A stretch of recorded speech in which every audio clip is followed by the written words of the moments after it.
Zóna lásky na Hit Rádiu je skoro na svojom konci a ja tu pre vás mám aj poslednú radu, ako byť citlivá a neublížiť tak svojmu chrobáčikovi.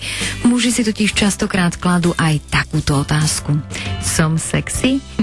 No, tomu by som ani ja neverila, ale je to vraj skutočne tak.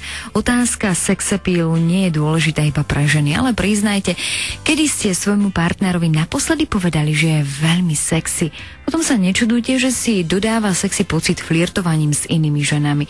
Tak pokiaľ nechcete byť nešťastná vy, ani nechcete, aby bol nešťastný váš muž, radšej sa držte tohoto. Chváliť, vychvaľovať. No, vedej, vy to určite máte radi a určite vám to urobí radosť, keď vás niekto pochváli a ešte zvlášť tento váš chrobáčik, no nie? Stále letíte na vlnách našho Hit Rádia, kde hráme hity pre lepšiu náladu a v nich vás stále sprevádza Marika Tošková. Tak si to krásne užívajte aj naďalej, priatelia.